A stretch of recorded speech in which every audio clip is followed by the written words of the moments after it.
Joining me right now is Pennsylvania Congressman and member of the House Appropriations Committee and House Rules Committee, Guy Reschenthaler. And Congressman, it's always a pleasure to see you. Thanks very much for being here.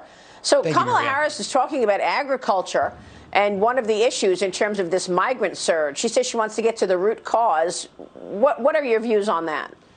Well, the root cause is right here in Washington, D.C., and it's the Biden administration.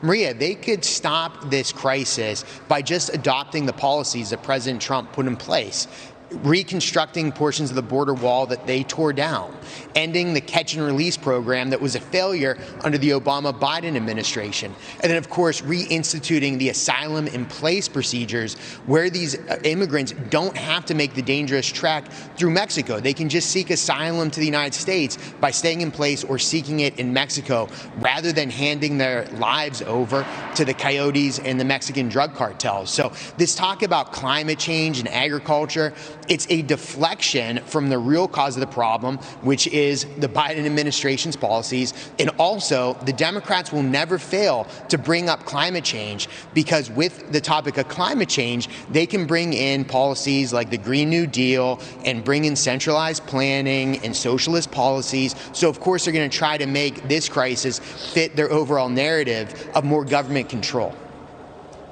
So what about that Green New Deal? Let's talk about this so-called infrastructure bill. Joe Manchin is in the middle. The West Virginia senator said yesterday he would be willing to back a bill as large as $4 trillion as long as it was paid for. Congressman, Senate Republicans are preparing a plan between $600 and $800 billion on infrastructure. Tell me about that. Would something like that pass, even though Joe Biden has a $2.25 trillion bill that he's trying to push, which is very small portion actual infrastructure? Exactly. The Democrats have expanded the term infrastructure. You know, it's like something from a dystopian novel where language is constantly changing. Now, infrastructure means things like home health care. So if we would focus on true infrastructure, roads, bridges, locks and dams, airports, even rural broadband, a lot of Republicans could get behind as infrastructure. We could get something passed with, I would say, overwhelming bipartisan support.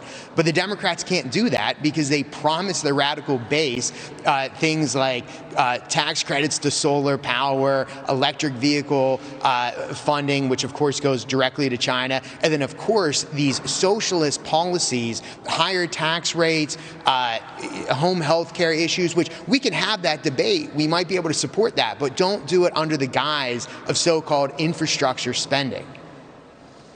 So who's running things here? I mean, whose ideas are this? Yesterday, Nancy Pelosi was asked about court packing. She rejected it. She said her colleague's bill to expand the bench to 13 justices will not make it to the floor for debate, but she says she still supports a White House commission to study expanding the Supreme Court. What about that? And what about all of these policies that are obviously not moderate?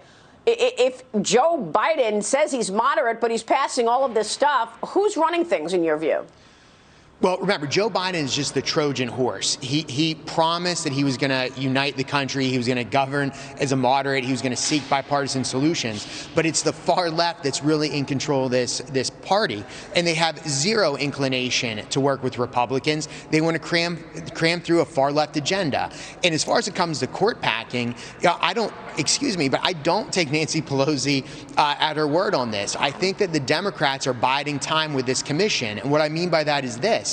They know they can't get court packing through while the filibuster is in place. So you're going to see Chuck Schumer try to build pressure within that Democrat conference in the Senate to get enough Democrats behind the idea of ending the filibuster. Once that filibuster is ended, if it is ended, then you're going to see this so-called commission from Biden say, okay, now it's time to pack the Supreme Court so we can, quote unquote, depoliticize it. It's incredibly disingenuous. Don't kid yourselves. The Democrats want total control. They want one-party rule for decades to come, and that's why they need to get rid of the filibuster, why they need to pack the Supreme Court, and why they need to bring in D.C. as a state. They really are hell-bent on total control. Well, look, over the near term, they've been able to get all of these things through. They got through a $1.9 trillion spending package, and they called it COVID relief, even though it was only 10% COVID related. Now they're pushing this so-called infrastructure package. It's a spending package that's only 20% actual infrastructure. They're using reconciliation. What's next? Tell us about the tax increases that are coming. My sources tell me that within the next 2 weeks, we're going to hear more about new revenue, wanting new revenue raised through individual tax increases. What should we expect?